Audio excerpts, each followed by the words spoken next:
Welcome to the channel. I've got my hands on the new Aeldari Codex, which is available for pre-order from today. Thanks to Games Workshop for sending it through to me, and this one comes out on February the 8th in shops.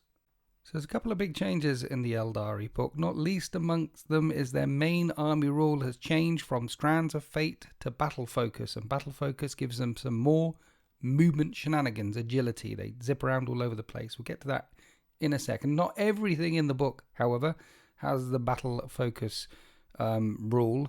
So like weapon platforms don't get them, and Wraith Blades, Wraith Guard, Wraith Lords don't get them. Don't get this slippery agility rule, but Wraith Knights do. Corsairs no. Harlequins and Ynnead Dark Eldar, they get it.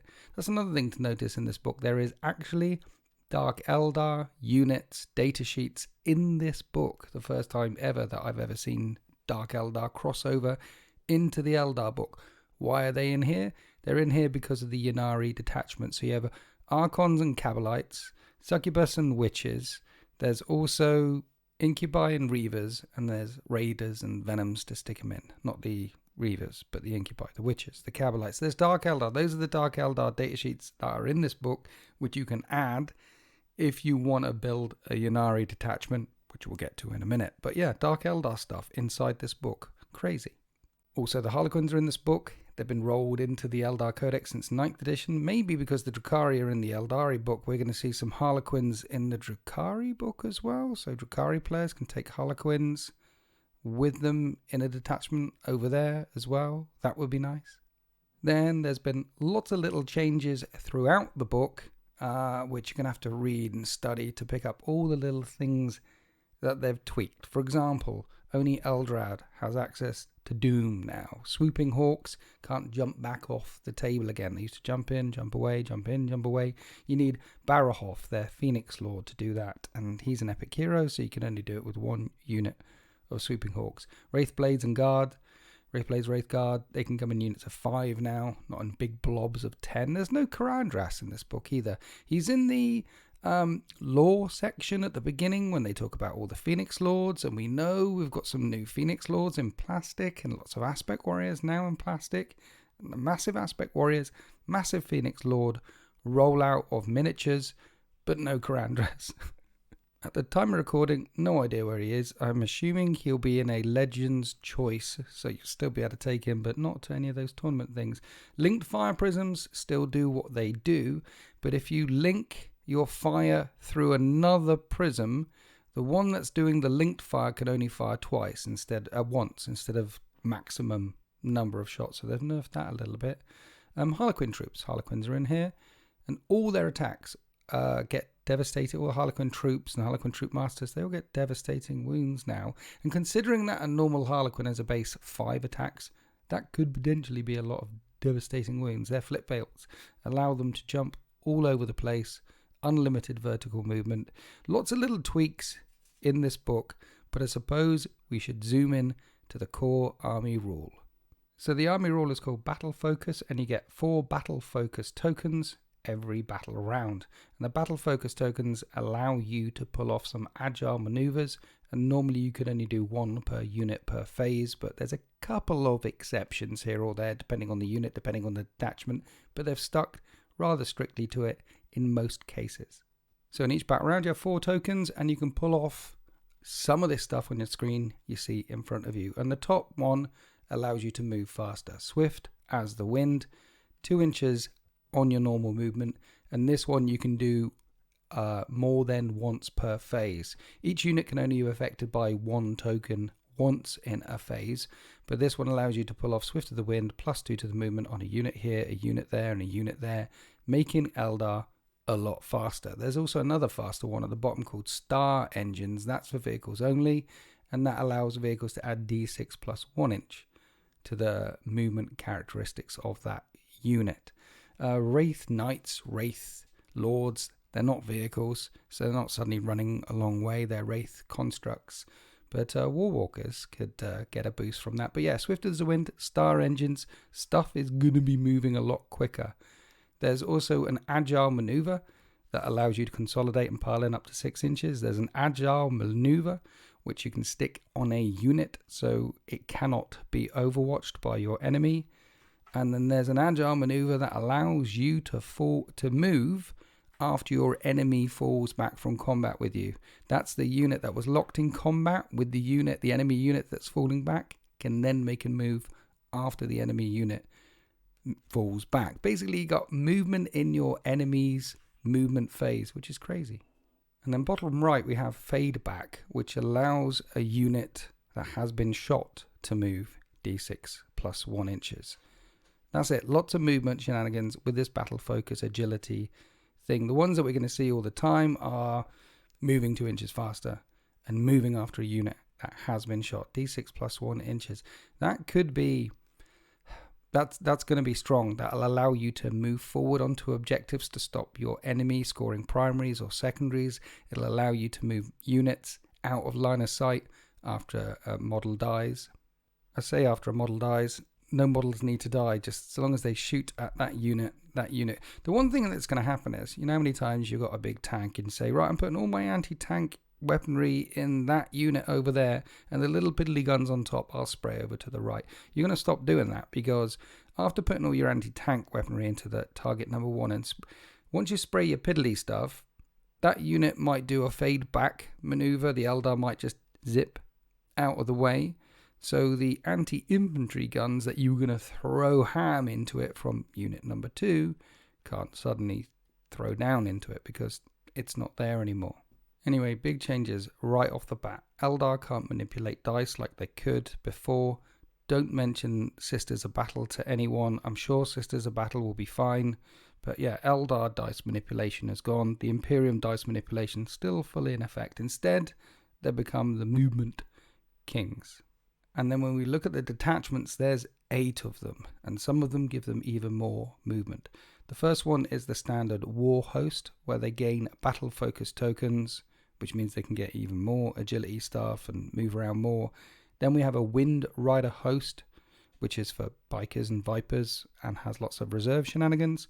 There's a Spirit Conclave for Wraith Blades and Wraith Guard. They gain battle line and they power up when psychers around them die. There's a Guardian Battle Host, which is like a Horde Eldar detachment if you want lots of Guardians and Storm Guardians running around. There's Ghosts of the Webway, that's Harlequins. They gain battle line, but not much more. There's Devoted of Ynnead, and Ynnead get even quicker, probably the quickest detachment in the Codex, or they can move a lot. We'll get to it. And then there's Seer, Cancel, Strands of Fate dice are back, but they've been retooled and they're bad.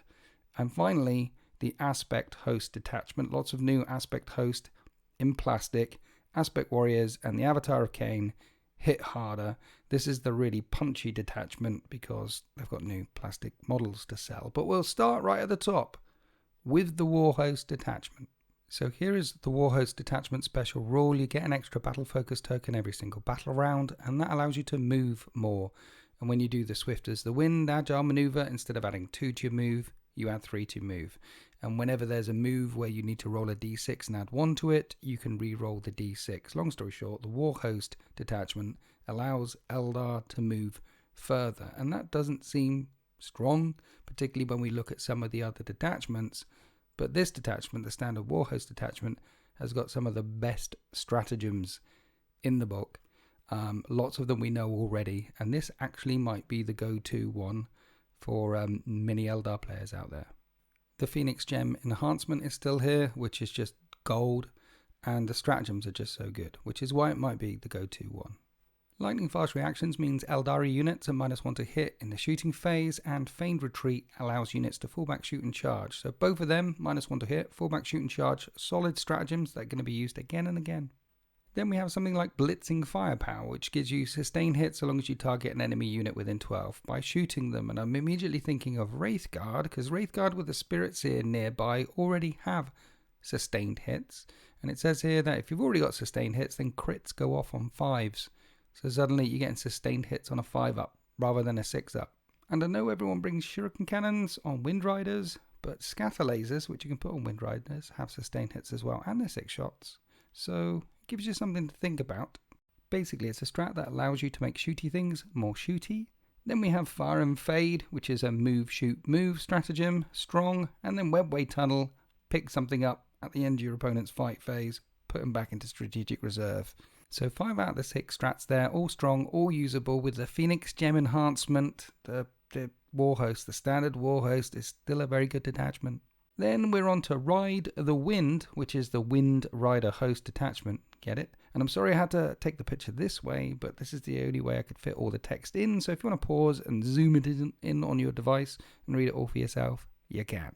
So in this one, Windriders, the bikers, they get battle line, mounted units and Viper units can be placed in reserve and can come on a turn earlier than the reserve roll would normally allow them to come on. And also 2 units, 2 mounted units or 2 Viper units can be picked up at the end of the turn and placed back into strategic reserve.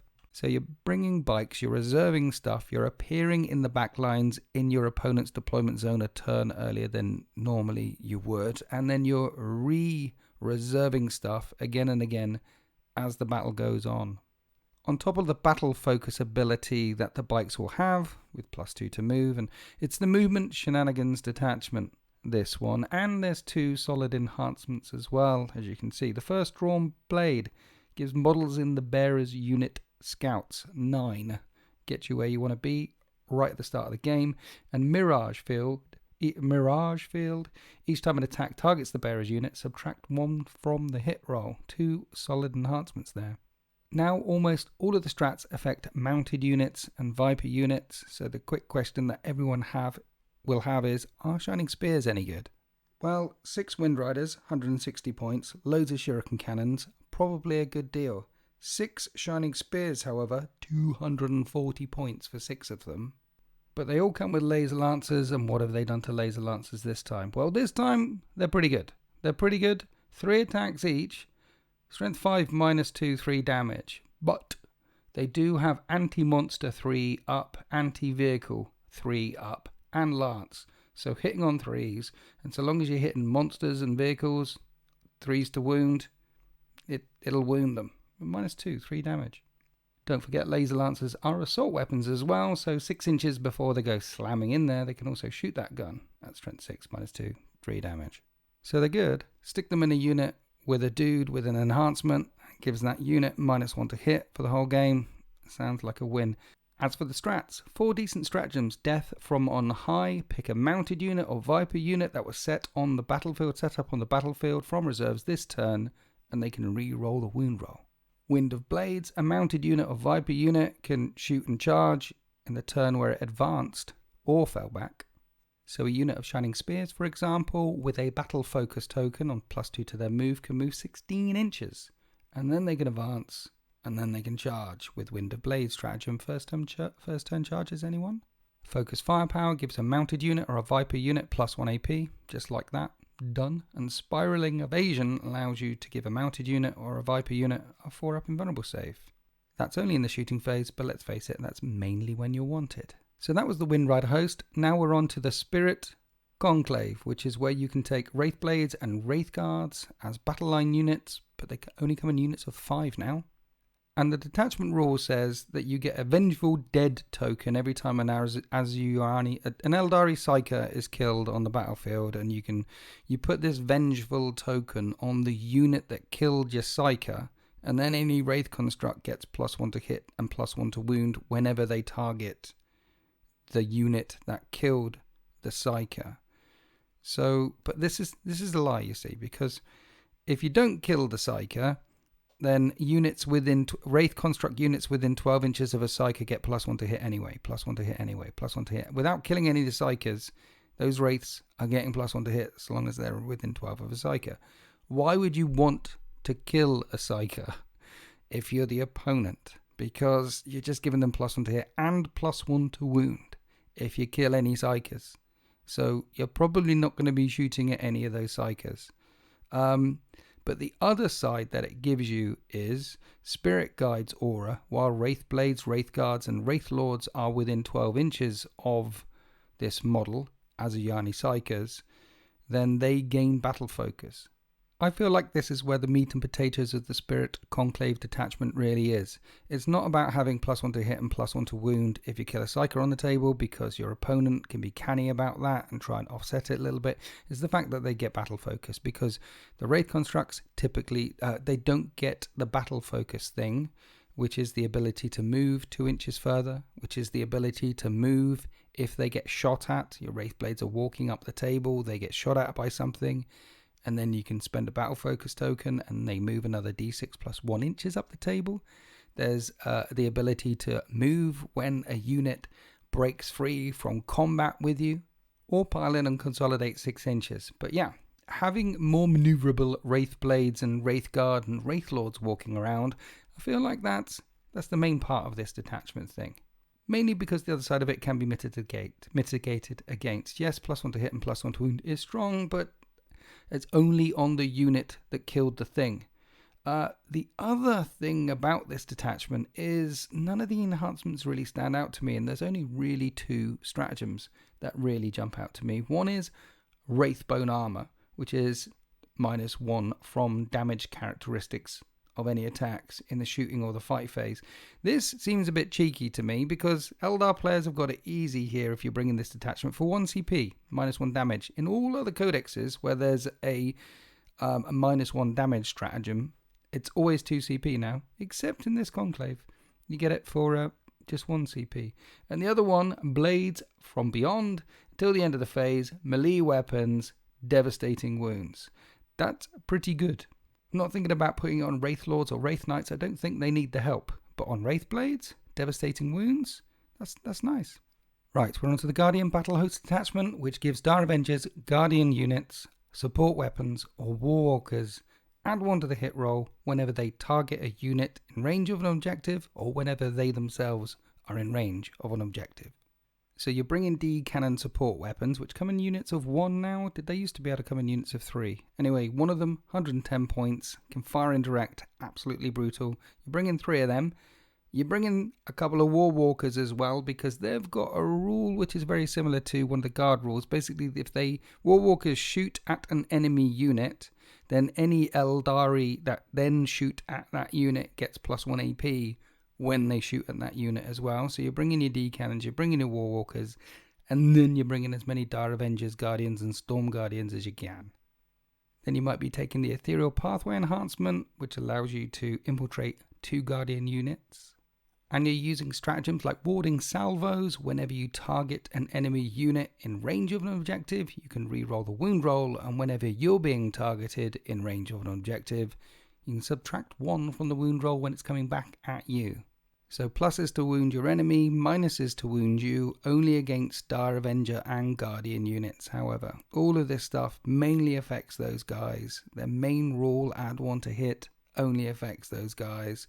So this detachment is telling you to bring like 100 of them. A unit of Storm Guardians and a unit of Guardians, 110 points for 10. So you can easily rock out 100 of these guys for 1,100 points. And then there's this stratagem here, Cost of Victory. Does this one need a FAC already? Because at the end of your opponent's fight phase, pick a Guardian's unit. If it's not within engagement range of 1 or more enemy units, remove it from the battlefield, place it back into strategic reserves, and when doing so, return every destroyed Guardian's model to your unit. So this could be a Guardian's unit that got shot at and hasn't been involved in any fight, it could be the one on your back objective, you lost a model to a tank exploding next to you. Any Guardian unit, anywhere, at the end of the fight phase, basically at the end of your opponent's turn, you can pick it up and put it back into strategic reserve and get models back.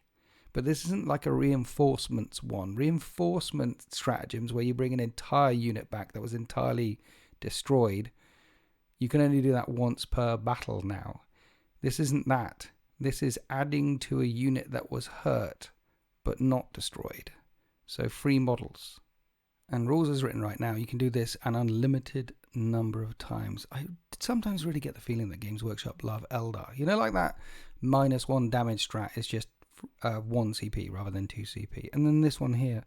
And the fact that they screwed up the Aeldari Codex right at the start by saying, hey, you can just pick whichever dice you want to use whenever you need to use it, and here's access to loads of devastating wounds. It won't break the game, honest, and then it broke the game. There's some Games Workshop seem to really, really like Eldar. Anyway, we're on to the Ghosts of the Webway Detachment, which is the Harlequins detachment. And they don't get much. It doesn't make them more killy, this detachment. It just means you can bring a lot of them. Troop units get battle line. They get an OC of 2. You can bring more Death Jesters, Shadow Seers, and Troop Masters. But there's no standout enhancements, and there's no standout stratagems for damage. They're more of a...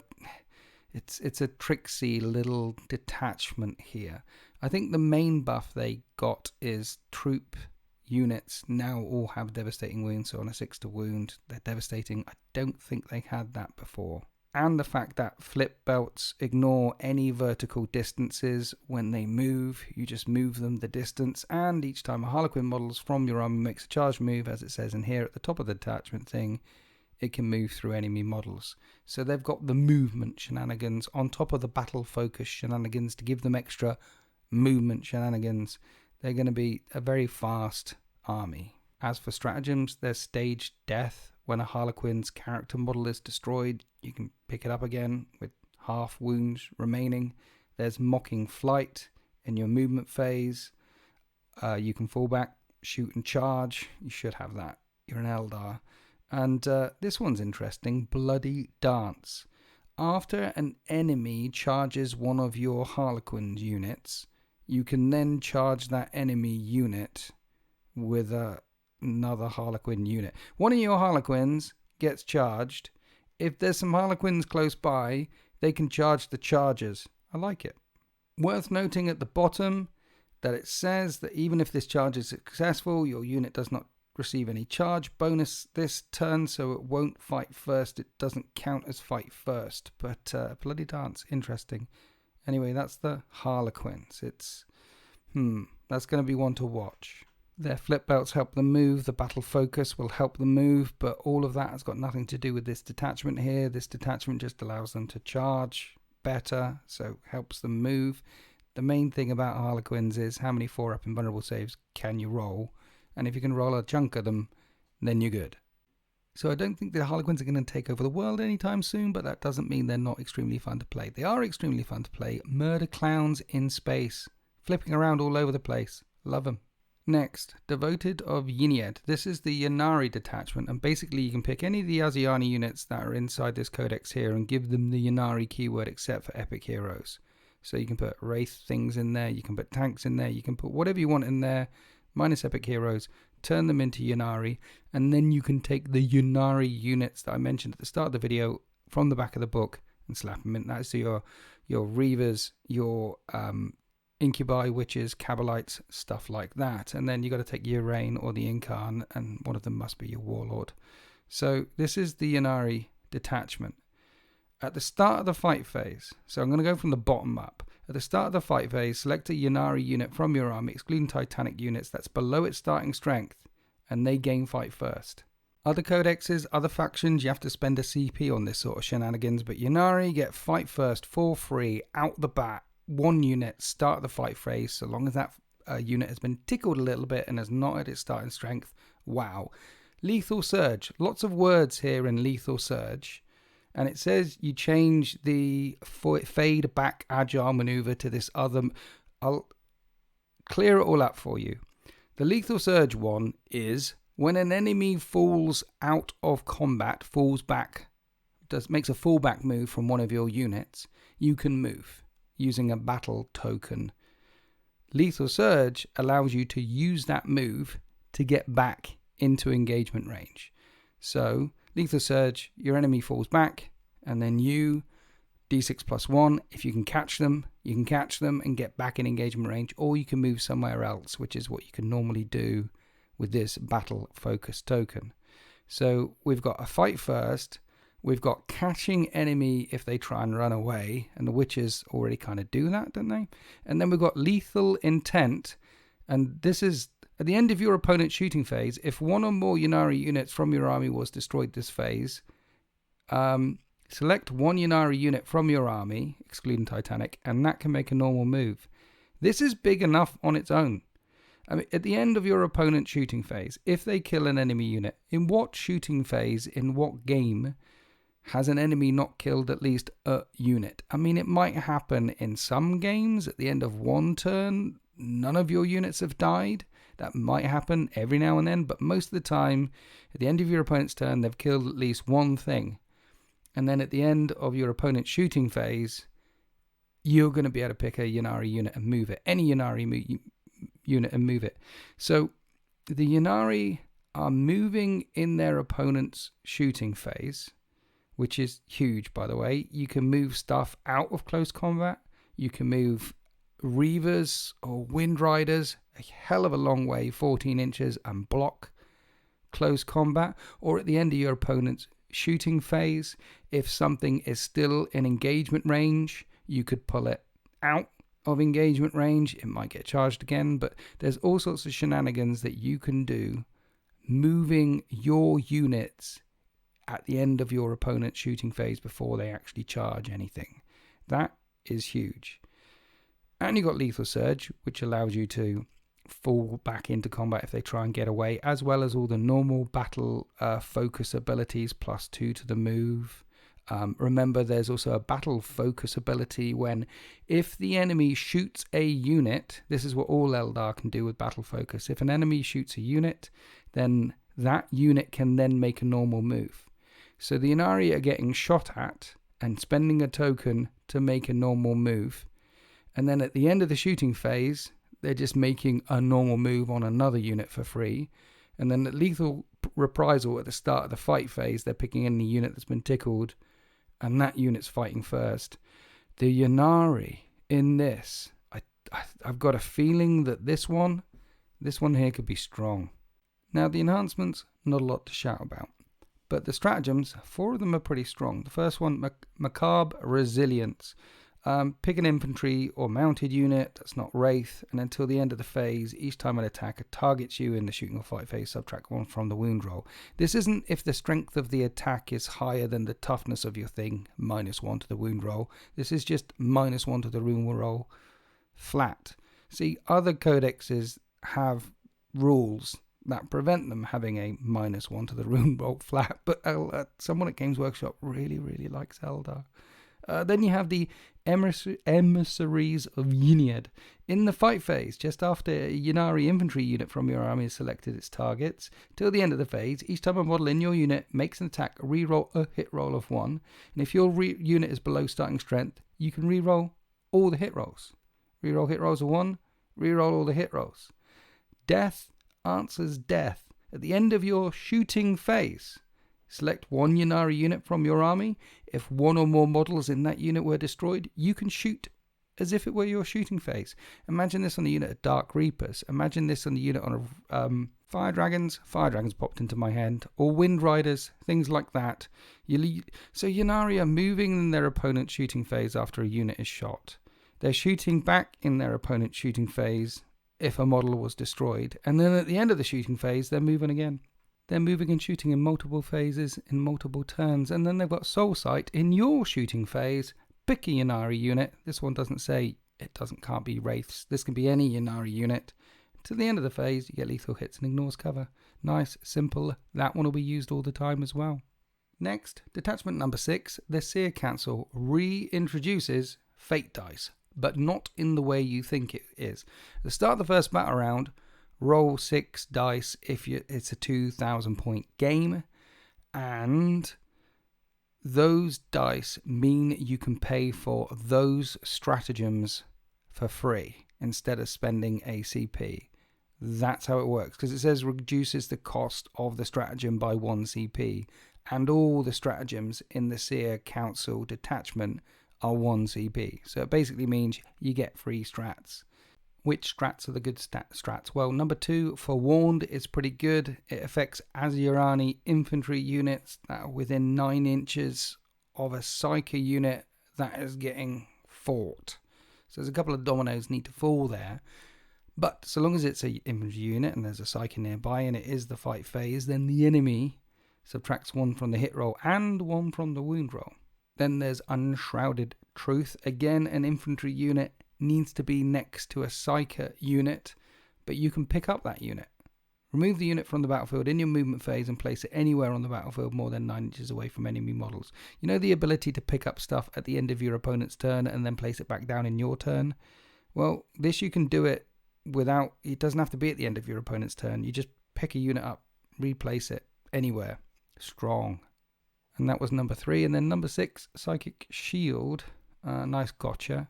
You can't shoot me. I'm more than 18 inches away. 2, 3, and 6 are the strongest stratagems in the Seer Council. And with the Lucid Eye enhancement, they can add 1 or subtract 1 of the Fate dice from the value of the Fate dice in the Fate pool. And with the enhancement Talk of Moray Heg, once per turn, when an opponent targets a unit from their army within 12 inches of the bearer with this enhancement, you can increase the CP cost of that opponent's stratagem. That's the Seer Council 1. It feels a little bit weird and out of place, particularly as Strands of Fate was so strong beforehand, and this is what Strands of Fate is now.